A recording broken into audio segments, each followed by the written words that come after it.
We're back.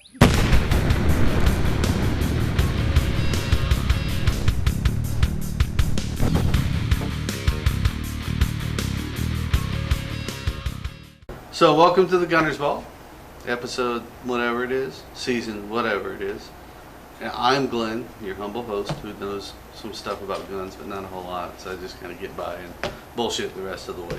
But check it out, we've had a lot of, angry emails and stuff saying, oh, you're going to come back. Blah. Well, we're back, and we got something really cool for you today. MP5K. Had a lot of requests for HK series of weapons, and, well, this is a good one right here. 9mm, developed around 1964, and pretty much adopted right straight away from the German Special Forces, German military police. And this one's kind of cool. You'll notice it says W Germany. That doesn't stand for winning Germany because they actually lost in World War II. Look, there's Chris. He's on the phone. It stands for West Germany. This is a transferable MP5. This thing's worth about 25 grand. Oh, you know what? I forgot. This is our first video in the new shop. The new shop. How you like it? I even got a haircut the other day. So anyway, back to this. Developed the fourth model out of the HK series. There's the G3, which is the first model. That was in 7.62 by 51. There was the other model, or the second model, which was in 7.62 by 39. I bet you didn't know that. And the third model was in 5.56. The second model, I don't remember what it was called. The third model was the HK33. Of course, these all have semi-variants except for the 7.62 by 39. I don't think there's a semi-variant of that, unless it's like the HK41, but I really don't remember. So anyway, the fourth variant was this, the HK94, or MP5K, or the HK94. HK94 is the semi-auto version. This one is, thankfully, not semi-auto. In fact, it is very, very full auto right here.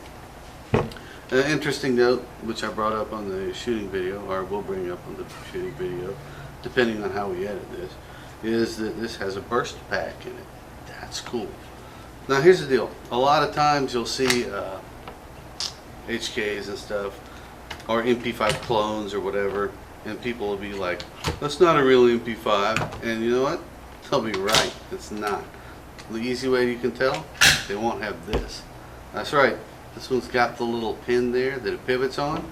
All your, not your HK94s. Well, your HK94s have a semi-shelf right here, which it rests on. You can actually make those full auto, but I'm not going to go into that because, I'm not going to go into that. I have a host of people out there making their HK94s full auto.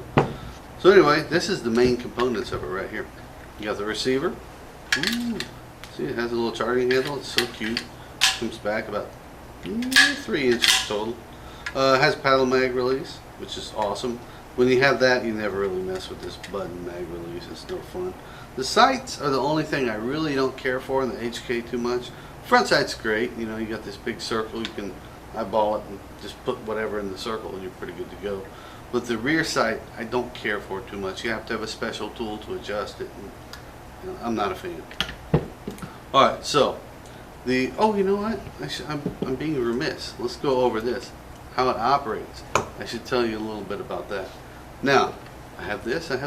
What is the secret to the operation on, the HK series of firearms? Which first came out in the Setme series of firearms, the Spanish ones. HK, the German guys, bought the Setme license and started making HKs like nobody's friggin' business. But anyway, what's the heart? This or this? This right here. You know why? Because in there, in the chamber, is something that all HK style weapons have, and it's fluted. The inside of the chamber where the round goes in actually has cuts in it. It's called fluting. It basically aids extraction. Without those flutes, this gun would not work. The G3 wouldn't work. The HK33 wouldn't work. Any of those variants wouldn't work. Setme wouldn't work. It's a delayed roller blowback action, which means these right here, these little rollers, you can see them, they come out. Let's see if you can see. See, watch this. Pink! They came out. See, they came out. Now they go forward. So what happens is your bolt goes up into the, I don't know what it's called. Let's call it the roller area of the trunnion. And your rollers come out like this because your locking piece, which is shaped like that, goes up. When it goes up, it acts on your rollers, forces them out, and locks them in the locking area of your trunnion. So that's all that is. That's it. When you fire it, when you fire it, basically it unlocks, comes back, you know, it's a machine gun. It's working pretty well. So, what else is cool about this weapon? It's basically iconic, man. Everybody uses the MP5 or the MP5K series of weapons. It's you know, if you ever played any video games, they're all over the friggin' video games. They're everywhere. And, you know, there's some stuff. Hold up, I wrote something down. I got everything going. Oh, you know what? I know what I screwed up on. I know what I forgot to do. Let's see. Let's put this together right quick. So you put this in there. You put this in there. Oh, you know what? Here's the thing. When you're putting these together, and this one has a little different thing because it doesn't have the standard forend. It has this railed forend, which is by Surefire and works really, really well, by the way. But you'll need ladders, otherwise, when you're charging it, you'll tear your hand up. So anyway, here we go. You put these in there, and your pins always face those away from the side you're charging. So the pin head is on the side you're charging. Why is that, you say? Well, this is why. On the standard forearms, you have a pin right here, and the pin comes this way or that way. Now, if you put it this way, with the head facing over here, and the end of the pin facing over here, you're going to tear up your fingers on the stupid pin every time you charge it. So, you know, it's just a little something to be aware of. Just drop that in there. Push this on there. I'm kind of, let's say the jury's out on this buttstock. I like the original non-folding buttstock. The collapsible ones I don't care for. They have some new generation buttstocks that work really well. They don't wiggle. They're also $400. Of course, on a $25,000 gun, that's nothing. But to poor little old me, that's a lot of money. Alright, so to charge it, take your charging handle, pull it back, insert your, in this case, empty magazine into the weapon. Now this is the most satisfying part. All HK series have this. The 94, the 91, 93, or G333, you know, all those. Basically, it's just semi-auto version versus full auto version. That's the only difference between like the G3 and the HK91. HK91, of course, being semi-auto, G3 being, of course, full auto. Cable. So anyway, you load up, you look at it, you got bullets in there, and you're like, man, I want to shoot those bullets. Oh, it's going to be so cool. I really want to shoot these things. What's the best way to do it? That. You slap the crap out of it. Bolt comes forward, chambers around, and it sounds really cool. Now on a G3, it sounds even cooler because you have a longer stroke. But this is just such a cute little gun, man. It's light, and you can whip it around. You can pop. You know, there's a, oh crap, Muhammad. Oh crap, Ali. You know, I'm just saying, you know, not that I condone that sort of thing against terrorists, but I do.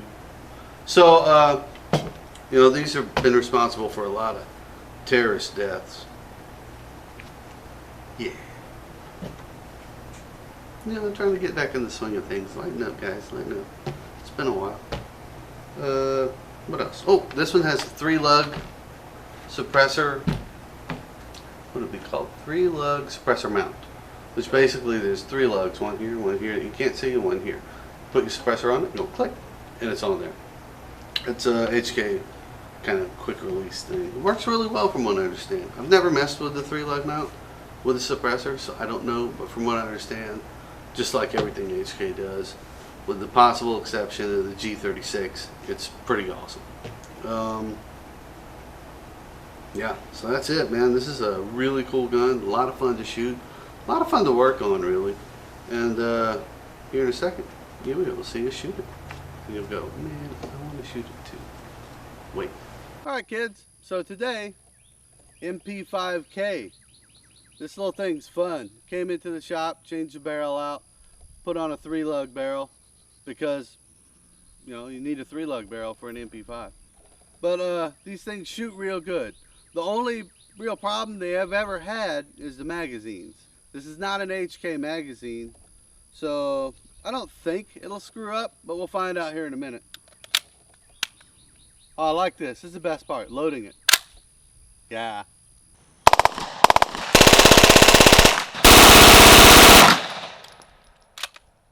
This little thing you can literally write your name with.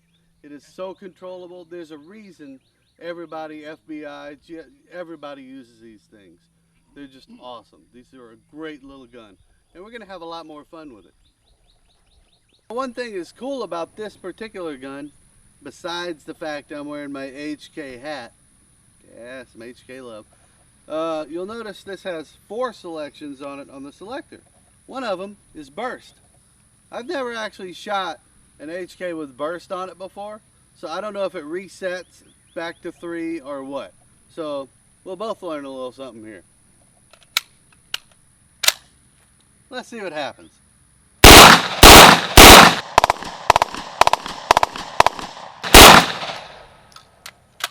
Yeah, it seems to reset back to 3 after every shot. So that's cool. Yeah, I like it. I still like just regular full auto better though.